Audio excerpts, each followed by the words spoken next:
Assalamualaikum warahmatullahi wabarakatuh. Alhamdulillah, wassalatu wassalam ala Rasulillah wa ala alihi wa ashabihi wa man tabi'ahum bi ihsanin ila yaumiddin. Wa asyhadu an la ilaha illallah wahdahu la syarika lah wa asyhadu anna Muhammadan abduhu wa rasuluh sallallahu alaihi wa ala alihi wasallam. Qala Allah subhanahu wa ta'ala, ya ayyuhalladzina amanu taqullaha haqqa tuqatih wa la tamutunna illa wa antum muslimun. Ya ayyuhan nasu taqu rabbakumul ladzi khalaqakum min nafsin wahidah wa khalaqa minha zawjaha wa batha minhuma rijalan katsiran wa nisaa'a wattaqullaha alladzi tasaaluna bihi wal arham innallaha kana 'alaikum raqiba. Ya ayyuhalladzina amanu taqullaha wa qulu qawlan sadida yuslih lakum a'malakum wa yaghfir lakum dhunubakum wa may yuti'illaha wa rasulahu faqad faza fawzan 'azima. Amma ba'd. Ma'asyiral muslimin jamaah salat maghrib rahimani wa rahimakumullah. Pertama, marilah kita senantiasa memanjatkan puji dan syukur kehadirat Allah Subhanahu wa ta'ala atas segala limpahan nikmat yang Allah anugerahkan kepada kita semua. Salam dan juga salawat tetap kita haturkan kepada Nabi kita Muhammad sallallahu alaihi wasallam, Nabi yang senantiasa kita ikuti petunjuknya dan kita teladani akhlak dan budi pekertinya. Ma'asyiral muslimin rahimani wa rahimakumullah. Insyaallah kita akan kembali melanjutkan pembahasan kita masih di dalam tafsir surat-surat pendek, ya, masih di tafsir surat-surat pendek. Di pertemuan sebelumnya kita telah menjelaskan di dalam tafsir surat Al-Fil, yaitu surat gajah. Ya, dinamakan surat gajah karena di dalamnya penyebutan tentang pasukan, ya, bergajah, ya, yang dipimpin oleh siapa? Ab-Roha, seorang raja Nasrani yang hendak menghancurkan Ka'bah. Apa akibatnya? Ya, Allah hancurkan mereka.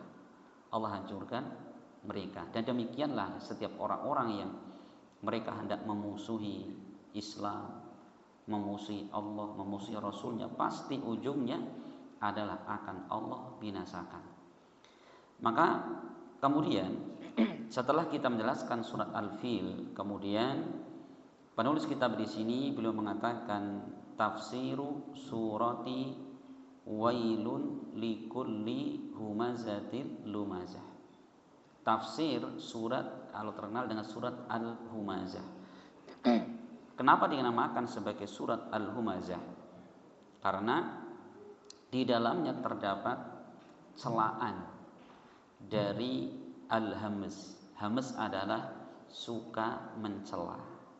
Al-Hamas dan Lumazah. Apa bedanya Hamas dan Lamas? Kalau Hamas adalah mencela dengan lisan, mengejek orang, merendahkan orang, menyebutkan keburukan orang, gitu ya, itu namanya hamas. Adapun lams, ya, humazatin lumazah. Lumazah adalah apa? Ngejek orang dengan perbuatan. Jempolnya kayak gini gitu ya. Atau ketemu orang dia melirik-melirik itu. Maka apa?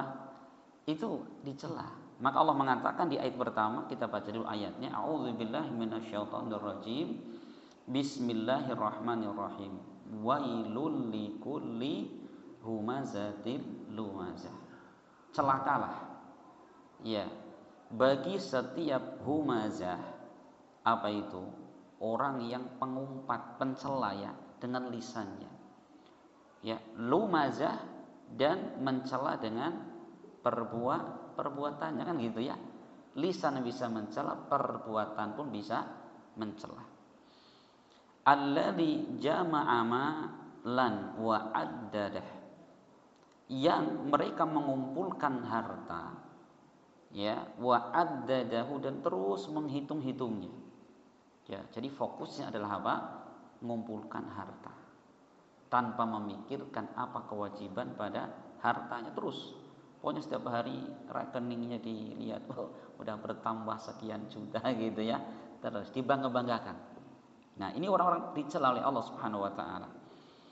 Yahsabu anna malahu akhlada, dia menyangka bahwa harta yang ia miliki akan apa? Bisa mengekalkan ia di dunia. Ini hanya sekedar anggapan, persangkaan, padahal tidak demikian. Ya, orang sebanyak apapun harta yang dimiliki tidak kemudian akan memperpanjang umurnya, apalagi bisa mengekalkan, tidak mungkin. Gitu ya. Jadi Allah mengatakan itu persangkaan mereka. Kalla la yumbadzanna fil hutamah. Sekali-kali tidak, kata Allah. Enggak mungkin harta mereka bisa memperpanjang umur atau mengekalkan di dunia, enggak mungkin. Maka Allah mengatakan, kalla, sekali-kali tidak. La yumbadzanna fil hutamah. Sungguh dia akan dilemparkan ke dalam al-hutamah. Apa hutamah? Hutamah adalah nama neraka. Al-Imam At-Tabari ketika beliau menafsirkan makna hutamah, nama neraka. Sebagaimana neraka ada yang namanya Jahannam, ada yang namanya Sakor, dan lain-lainnya. Dari situ mereka dimasukkan ke dalam neraka al-hutamah. Wa ma adraka mal hutamah. Tahukah engkau apa itu neraka hutamah? Narullahil muqadah, yaitu api neraka yang apa? Yang dinyalakan oleh Allah. Jadi api itu diadakan oleh Allah, dinyalakan. Karena memang di dalam neraka itu memiliki bahan bakar. Apa bahan bakarnya? Kelari atau kayu, Pak? Kelari cepentong, kayu ya gosong gitu ya. Besi tidak demikian. Karena besi dibakar dengan panas tertentu akan habis, meleleh dan habis. Maka Allah menjadikan neraka bahan bakarnya adalah apa? Manusia dan bebatuan. Waquduhan nasu wal hijarah. Ya, Allah mengatakan, ya ayyuhalladzina amanu qu anfusakum wa ahlikum nar waquduhan nasu wal hijarah. Wahai orang-orang beriman, jagalah diri kalian dan keluarga kalian dari api neraka. Waquduhan nasu wal hijarah, yang bahan bakarnya adalah annas. Siapa annas? Kita, Pak. Naudzubillah. Manusia itu. Wal hijarah, dan bebatuan. Kenapa? Karena sifatnya batu, semakin dipanaskan akan apa? Bisa menghasilkan energi panas yang luar biasa. Dan tidak ada kisahnya batu meleleh dan terbakar, enggak ada. Besi bisa, ya kan? Tapi kalau batu enggak akan meleleh. Allah jadikan manusia sebagai minyaknya, kan gitu ya. Minyak di tubuh kita itu. Nah, ditambah dengan bebatuan. Naudzubillah. Tapi di sini siapa? Orang-orang kafir kepada Allah. Adapun orang-orang beriman, Allah selamatkan mereka dari dahsyatnya neraka. Dan semoga kita termasuk di dalamnya. Amin ya. Masya Allah. Ya, narullahil muqadah allati tattali'u 'alal afidah. Yang neraka ini, api hutamah ini bisa apa? Membakar manusia 'alal afidah, sampai ke hatinya, Pak. Jadi bukan hanya sekedar kulit, bukan sekedar dagingnya, tapi terus masuk ke dalam hati mereka. Jadi hatinya terbakar. Berarti organ dalam terbakar. Nas'alullah as-salama wal afiyah. Innaha alaihim muqsadah. Perhatikan, sesungguhnya api itu, ya, itu muqsadah, ditutup rapat atas mereka. Jadi gini, Pak. Ketika manusia naudzubillah di neraka hutamah ini, dalam keadaan apa? Mereka tertutup rapat, dikunci, ya, dan kemudian manusia dimasukkan ke dalam api itu, mungkin tidak bisa keluar. Berat ya, karena neraka hutamah ini Allah sifatkan, yaitu apa? Dari siksaannya sampai membakar hati mereka. Innaha alaihi muqsadah, yang api itu ada ditutup rapat, sehingga manusia yang ingkar kepada Allah, ini yang sifatnya tadi ini, mereka dimasukkan ke dalamnya. Naudzubillah. Fi amadin mumaddadah, ditambah lagi orang-orang ini mereka dibelenggu, diikat di tiang-tiang panjang. Jadi manusia, naudzubillah ya, yang sifatnya seperti ini, mereka ketika disiksa itu bukan dilepas, ya, diikat tangannya, dibelenggu, Pak. Bisa kayak gini, bisa kayak gini, dibelenggu. Bagaimana kemudian akan melepaskan diri dari belenggu itu? Berat, ya, kecuali iman dan amal soleh. Ini masya Allah, ini ayat luar biasa ya, menggambarkan kepada kita tentang salah satu kedahsyatan yang ada di dalam neraka. Oleh karena itu para ulama ketika menyebutkan bahwa siapa yang hendak mencari nasihat dan pelajaran, maka bacalah dengan seksama, dengan tadabbur di dalam juz Ammah, juz 30 ini, Pak. Karena subhanallah ini ayat-ayatnya pendek tapi betul-betul dalam di dalam apa? Mengingatkan kita tentang neraka dan surga. Ini ya, ini ayat masya Allah sangat ringkas, hanya terdiri dari 8 ayat. Kita akan bahas Bapak sekalian satu persatu dari ayat yang kita baca. Jadi ayat pertama Allah mengatakan wailul likulli humazatil lumazah. Wail, apa wail? Di kalangan para ulama ada dua penafsiran. Bisa makna wail adalah yaitu celaka, dan bisa maknanya wail ini sebagaimana disebutkan Imam Tabari di dalam tafsirnya, al-wail adalah al-wadi yasilu min sadidi ahlin nari wa qaihihim. Wail adalah apa? Itu lembah yang di dalamnya itu mengalir. Ya, apa yang mengalir itu adalah nanah dan luka, bekas lukanya penghuni neraka. Jadi penghuni neraka ya, mereka ketika disiksa di neraka kan luka ya, sehingga sampai lukanya itu bukan hanya darah yang keluar, tapi nanah. Ya, kemudian terus mengalir, nah, ngumpul di situ. Ada lembah di situ namanya wail. Wail itu bisa lembah atau jurang di neraka. Insyaallah ya. Jadi Allah di sini mengancam dengan wail, bisa maknanya celaka, bisa makna yang kedua adalah apa? Lembah atau jurang yang ada di neraka. Apa mengalir di situ?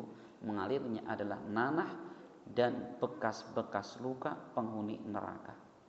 Siapa yang celaka itu? Siapa yang diancam dengan wail tadi?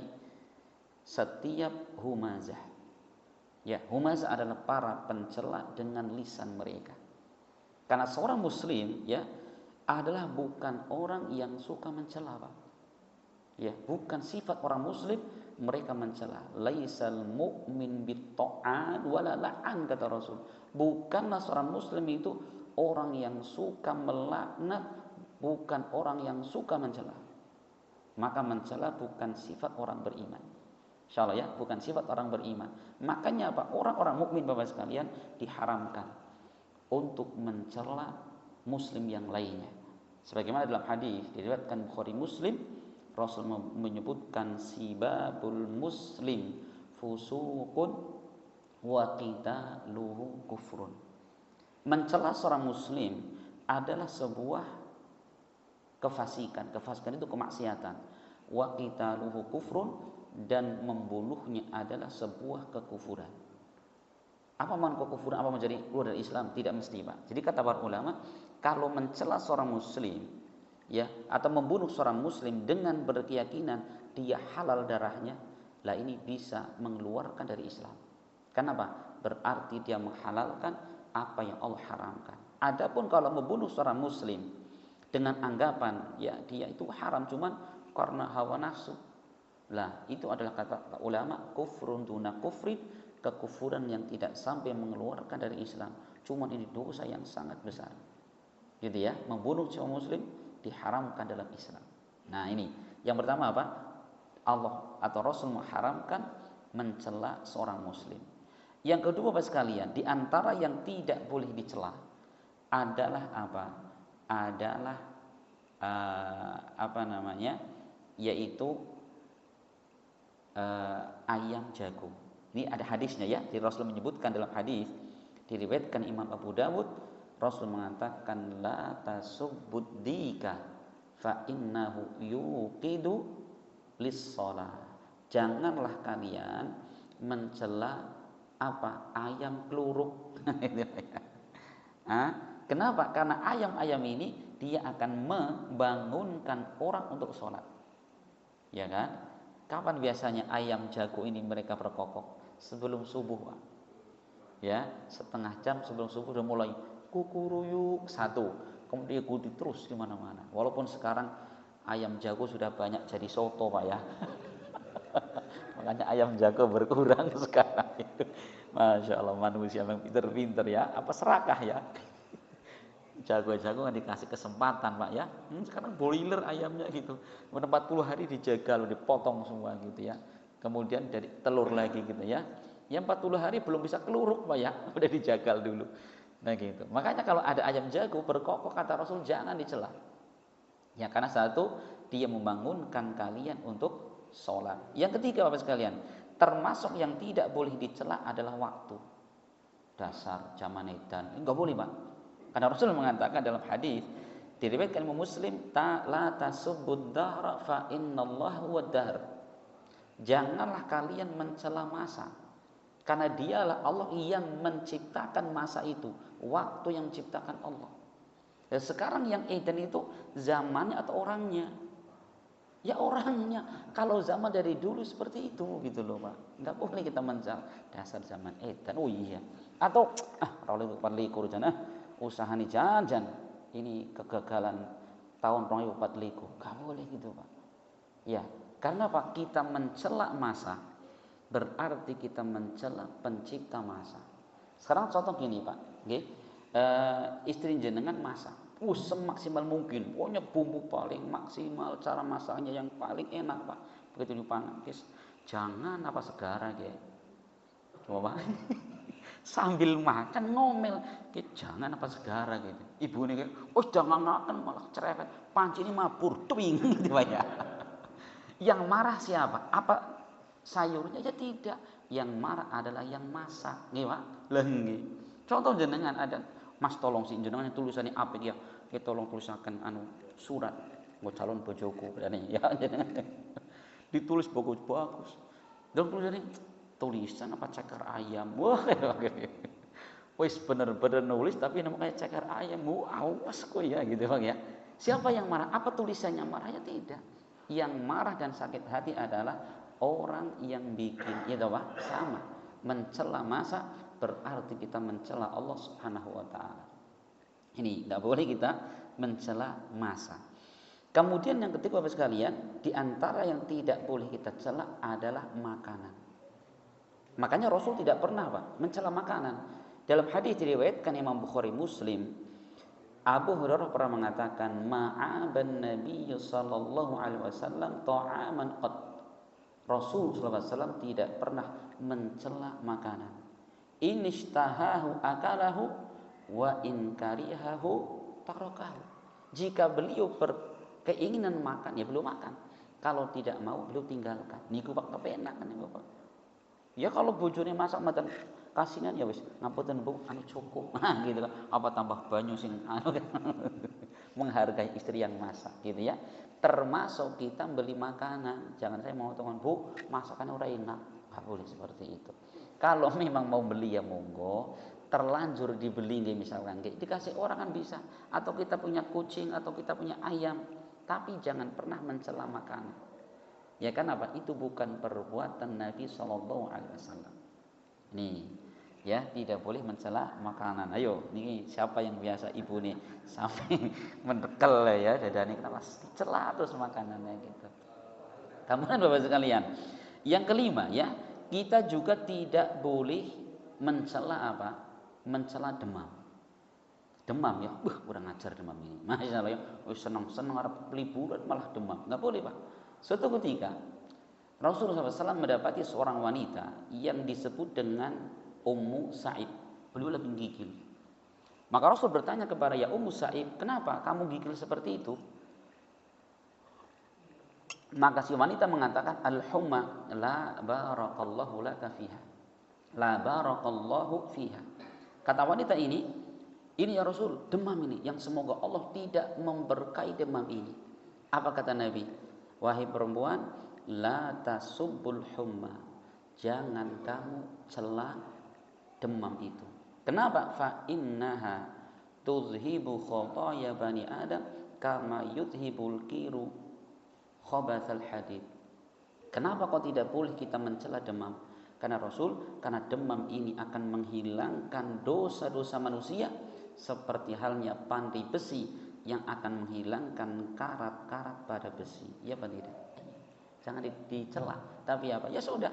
Kalau memang kita dalam badan demam, ya ada. Qadarullah masyafa'at. Semoga Allah menggugurkan dosa-dosa kami. Masya Allah. Seorang muslim bukan orang yang suka mencela. Kemudian Bapak sekalian, di antara yang tidak boleh kita cela adalah apa? Angin. Angin Pak ya. Kita sering, angin kurang ajar ini. Ya, sehingga Pak pakaian dicuci kabur masuk selokan lagi. Kita coba Pak ya, kita berpikir ke depan itu loh Pak ya. Mungkin bagi kita iya merugikan. Tapi coba Pak, bapak-bapak, ibu-ibu yang sedang panen di tengah sawah. Kalau nggak ada angin, gitu Pak ya. Begitu lagi panen panas sekali, tiba-tiba datang angin. Masya Allah, sumilili Allah nikmatnya, ya kan? Lah iya, Masya Allah betul Pak. Coba lagi sekarang. Ternyata ya saya juga baru tahu belum lama ini. Petani-petani jagung itu Pak. Ternyata dalam satu batang jagung itu ada jantan, ada betina gitu loh. Nah, sedangkan serbuk jantan ini bisa membuai betina diantaranya dengan angin Pak. Apa kobor dengan topit gede gitu Pak ya. Dengan angin itu. Makanya kalau minim angin itu sering gagal. Itu kata ahli pertanian seperti itu. Kalau jarang angin gagal gitu Pak. Makanya ketika ada angin, Masya Allah, petani jagung sangat bergembira mereka. Alhamdulillah, tidak perlu oyok-oyok wit jagung, tapi dengan sendirinya. Iya kan? Subhanallah gitu loh Pak. Nah ini. Maka Rasul sendiri mengatakan la tasubbur rih. Ya, janganlah kalian mencela angin. Kenapa? Jika kalian mendapati sesuatu yang tidak kalian sukai dari angin itu, ya mungkin seng sampai pada terbang, pohon tumbang, tanaman kita juga tumbang gitu. Apa kata Rasul? Jika engkau mendapati hal yang tidak kalian sukai, faqulu, maka ucapkan Allahumma inna nas'aluka min khairi hadhihi rih wa min khairi ma fiha wa min khairi ma ursilat bihi. Ya Allah, aku mohon kepada Engkau dari kebaikan angin ini dan dari kebaikan yang ada pada angin ini dan dari kebaikan yang angin ini diutus untuknya. Karena gini Pak, angin itu mungkin Allah utus untuk memberi kebaikan kepada manusia. Ini ya, seperti ya tadi untuk proses perkawinan di jagung dan semacamnya, atau membuat suasana adem gitu ya. Tapi bisa jadi angin itu Allah utus apa? Untuk menghancurkan suatu kaum. Mungkin Pak? Tidak mungkin. Ya, makanya kita minta kepada Allah ketika ada angin seperti Allah, kami mohon kepada Engkau kebaikan yang ada pada angin ini. Dan wa'udzubika min syarri hadhihi rih, dan aku berlindung kepada Engkau ya Allah dari keburukan yang ada pada angin ini. Dan dari keburukan untuk apa? Angin ini diutus. Jangan-jangan memang sedang dikirim Allah untuk menghancurkan suatu kaum. Lah kita berlindung dari keburukan angin itu. Masya Allah. Bahkan Bapak sekalian, seorang muslim ya, kita tidak boleh mencela setan Pak. Setan musuh kita nggak boleh dicela Pak. Loh iya, dasar kurang ajar setan. Nggak boleh Pak, awas. Karena Rasul mengatakan dalam hadis yang diriwayatkan Imam Abu Thahir, Rasul mengatakan la tasubbu syaitan wa ta'awwadu billahi min syarri. Kata Rasul, janganlah kalian mencela setan. Tetapi apa?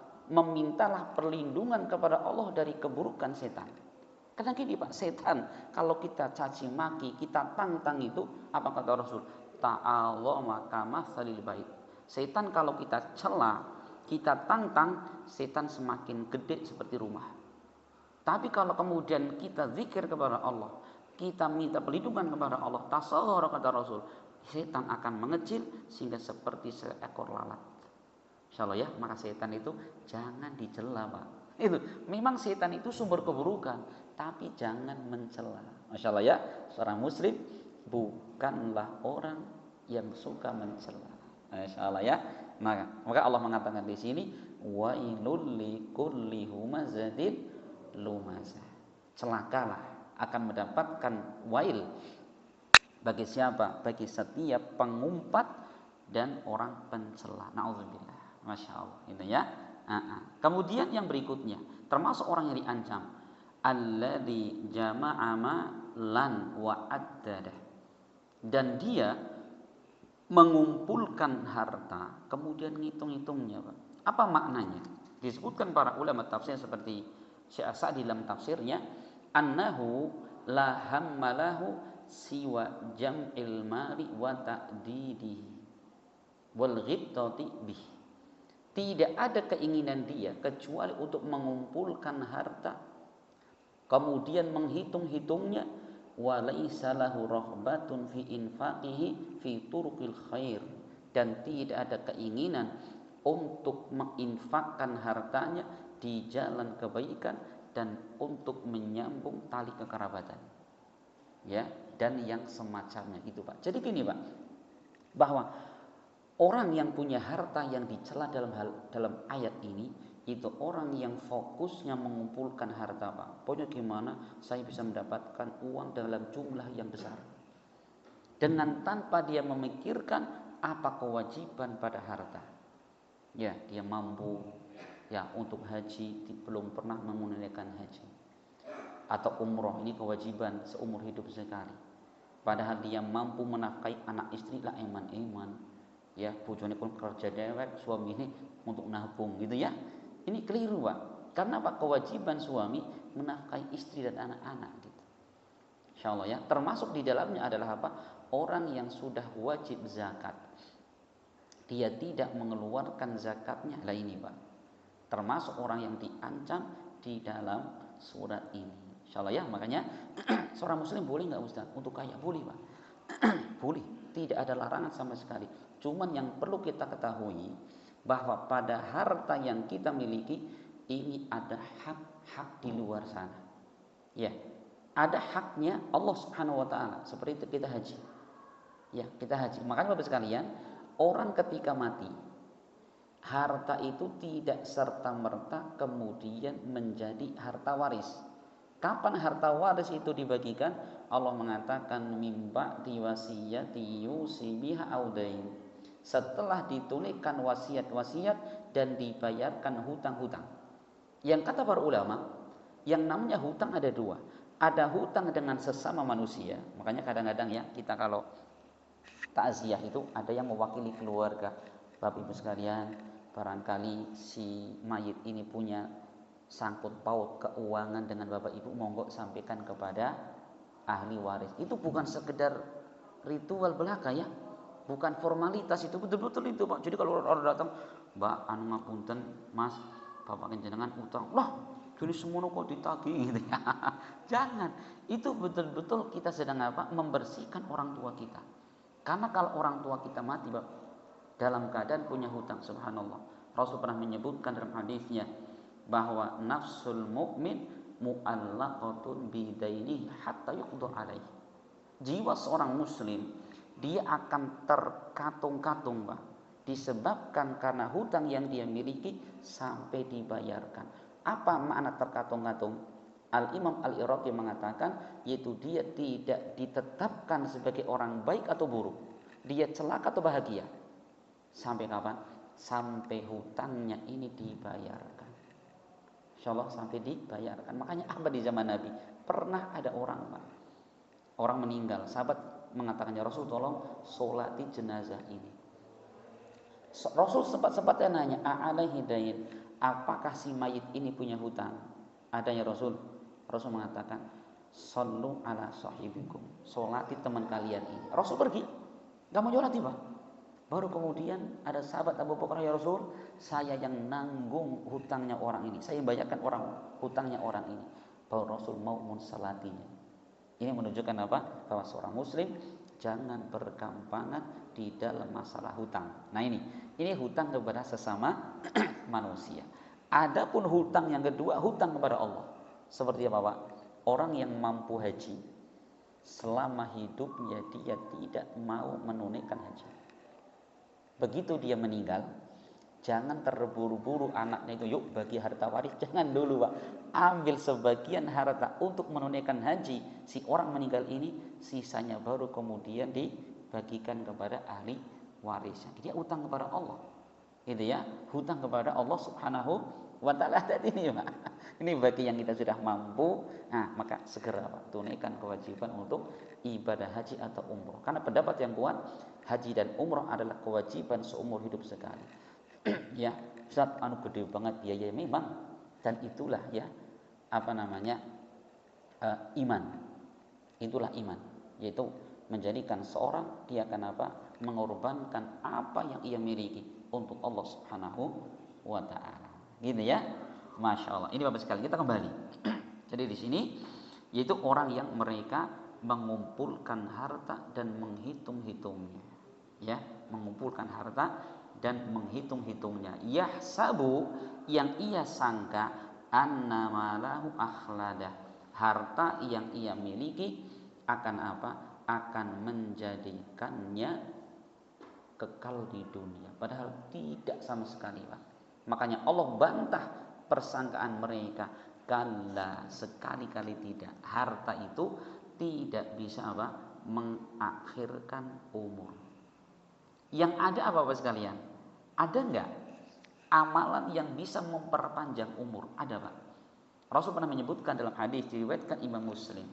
Beliau mengatakan man ahabba an yubsatalahu fi rizqihi wa ayun sa'alahu fi atharihi falyasil rahimah.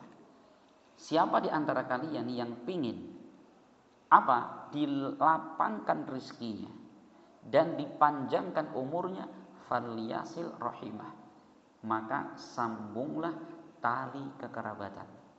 Mungkin kita punya paman, punya bibi yang sekian tahun nggak pernah ketemu, nggak pernah telepon-teleponan, nggak pernah WA, nggak pernah tanya kabar. Kita bismillah WA dalam rangka apa? Kita untuk menyambung. Nah itu loh Pak. Nah sekarang para ulama menyebutkan apa makna bahwa umur diperpanjang, bukankah umur itu sudah Allah takdirkan, kan gitu Pak. Maka di kalangan para ulama ada dua penafsiran. Bisa makna yang pertama, maknanya adalah bahwa umur orang tersebut tetap, cuman apa? Keberkahan umurnya itu ditambah dengan umur yang ada, sehingga dia dipermudah beramal soleh. Ya, dia semakin gampang membantu orang membutuhkan dan lain sebagainya. Itu yang pertama. Atau makna yang kedua, betul-betul umurnya akan diperpanjang loh Pak. Gitu ya. Lah, berarti bertentangan dengan takdir, tidak sama sekali. Dan perubahan seperti itu pun sudah ada tercatat di Lauhul Mahfuz. Gitu. Jadi Allah nulis, jika orang ini nanti memutuskan silaturahim, umurnya misalkan 60 tahun. Nah, tapi kalau jika dia rajin menyambung tali kekerabatan, nanti umurnya akan sekian. Ada ditulis di sana. Masya Allah itu ya. Makanya ini Pak, ini ada cara agar umur kita diperpanjang, bukan dengan mengumpulkan harta. Gitu ya. Makanya bagi siapa di antara kita yang Allah berikan amanah kepada kita harta, ingat, di dalam harta kita ini memiliki apa? Hak-hak. Ya, seperti orang yang membutuhkan, gitu ya. Masya Allah. Allah mengatakan kalla la yumbadanna fil hutamah, sekali-kali harta mereka tidak memperpanjang umur mereka, dan sungguh mereka akan dilemparkan ke dalam neraka hutamah. Wa ma adraka mal hutamah, apakah kamu tahu apa itu neraka hutamah tadi ya? Ini hutamah adalah salah satu nama neraka. Naudzubillah ya, salah satu neraka. Narullahil muqadah, yaitu neraka Allah yang dinyalakan. Nyalakannya apa? Api Pak. Berapa panas api neraka itu? Rasul pernah menyebutkan, narukum alladzi yuqidu ibnu Adam juz'un wahidun min nari jahannam. Api yang biasa manusia nyalakan di dunia itu baru satu bagian dari 70 bagian panasnya api neraka. Jadi kalau misalkan ya api di dunia ini berapa kira-kira derajatnya? Katakanlah 100 derajat Pak. Maka api neraka kali 70 berarti 7000 derajat. Subhanallah. Makanya Pak, orang sesabar apapun dari itu nggak akan mungkin sabar ketika harus apa? Menghadapi panasnya api neraka. Iya, makanya apa? Saking ngerinya di neraka Pak. Rasul pernah menjelaskan, Allah akan berkata kepada penghuni neraka yang paling ringan Pak. Kata Nabi SAW, yaqulullahu tabaraka wa ta'ala li ahwani ahlin nari azaban yaumal qiyamah. Allah akan berkata kepada penghuni neraka yang paling ringan siksaannya. Apa yang Allah katakan? Wahai hambaku, wahai manusia, lau kanat laka dunya wa ma fiha akunta muftadiyan biha. Andaikan engkau punya harta seperti dunia beserta isinya, kamu kuasai sendiri Pak. Andaikan ada loh. Akunta muftadiyan biha. Apakah engkau rela hartamu ini untuk menebus? Yang penting engkau tidak disiksa. Apa kata orang ini? Naam ya Allah. Iya ya Allah, saya mau. Yang penting saya tidak disiksa di neraka. Saking di hari itu bahwa harta yang dimiliki manusia tidak sedikit pun bermanfaat kecuali harta yang kita gunakan untuk kebaikan. Gitu Pak. Adapun ya uang yang kita kumpulkan baik di dalam rumah atau di rekening-rekening kita tidak sedikit pun ada manfaat. Atau mungkin orang datang ya, kita meninggal, masya Allah teman kita datang bawa amplopnya tebal-tebal. Yang senyum siapa? Ya keluarga kita. Adapun si mayit tidak sedikit pun mendapatkan manfaat. Atau mungkin kita orang penting banyak, kita meninggal, masya Allah dari berbagai lembaga itu bawa apa? Tulisan itu, karangan bunga, berbelasungkawa atas kematian Bapak Abu Bakar misalkan gitu ya. Itu enggak manfaat sedikit pun bagi saya Pak, iya kan? Lah iya. Itu jadi sampah adanya. Yang manfaat siapa? Tukang rongsok. Styrofoam kan lumayan ya, bisa ditiru dapat duit Pak. Tapi untuk si mayit sedikit pun tidak ada manfaat. Nah gitu. Harta ya, makanya subhanallah. Orang ketika mati Bapak sekalian, yang mengikutinya 3 hal kata Nabi. Yatba'ul mayyita salasun. Yang mengikuti mayit 3. Tapi fayarji usnani wa yabqa wahidun. Yang 2 akan kembali, yang menyertainya cuma 1. Apa yang kembali? Fayarji'u maluhu wa ahluhu. Yang kembali adalah harta dan keluarga. Kita punya harta yang sedemikian banyaknya akan meninggalkan kita, iya kan? Loh iya. Walaupun hanya sekedar apa? Uang 100 perak enggak dimasukin ke kuburan kita, Pak. Cuman apa? Kain kafan yang melekat pada tubuh kita. Keluarga kita yang dulu masya Allah ya sudah saling komitmen sehidup semati gitu ya. Begitu kita mati, anak kita meninggalkan, kemudian istri kita juga meninggalkan semua Pak. Kita seorang diri. Terus siapa yang menyertai kita?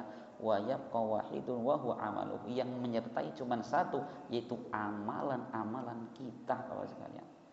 Nggih, masya Allah, hanya amalan kita, sholat kita, puasa kita, sedekah kita. Itu ya. Kemudian Allah mengatakan allati tattali'u 'alal afidah. Yang neraka hutama ini ketika membakar manusia sampai apa? Sampai ke dalam hati mereka. Innaha 'alaihi muqsadah. Yang api itu ditutup, ditutup rapat, kunci rapat. Kemudian manusia ketika disiksa dimasukin ke situ dalam keadaan fi amadin mumaddadah, dan mereka diikat dalam tiang-tiang, nggak bisa keluar gitu ya. Terus gimana? Nah itu digambarkan bagi orang-orang yang bukan orang muslim Pak. Adapun kalau orang-orang muslim, sebesar apapun dosa mereka, bagaimana? Mereka kalau memang Allah menghendaki disiksa di neraka, Allah siksa dulu Pak.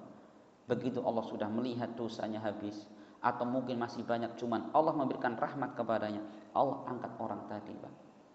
Nah itu ya, kemudian akan dimasukkan ke dalam surga. Makanya masya Allah Bapak sekalian, sangat beruntung bagi orang-orang yang Allah hidupkan di atas Islam dan dimatikan di atas Islam. Itu apa? Mereka tidak akan pernah kekal di neraka. Makanya syukurilah Bapak sekalian, jaga kuat-kuat Islam dan iman dalam diri kita dan keluarga kita agar kita semua mati di atas Islam. Ya amin ya rabbal alamin. Maka selesailah kita menjelaskan secara singkat di dalam surat Al-Humazah. Semoga bermanfaat dan semoga Allah Subhanahu wa taala memberikan kepada kita ilmu yang semakin menguatkan iman dan takwa kita kepada Allah, dan semakin menyemangati kita untuk senantiasa beribadah kepada Allah Subhanahu wa ta'ala. Amin ya rabbal alamin. Saya mohon maaf atas segala kekurangan, dan saya ucapkan terima kasih wa jazakumullah khairan atas segala perhatian, dan semoga Allah Subhanahu wa ta'ala menjadikan kegiatan kita di hari ini adalah kegiatan yang akan semakin memperberat timbangan kebaikan kita di sisi Allah Subhanahu wa ta'ala. Amin ya rabbal alamin. Dan kita akhiri subhanakallah wa bihamdik asyhadu an la ilaha illa anta astaghfiruka wa atubu ilaik. Assalamualaikum warahmatullahi wabarakatuh.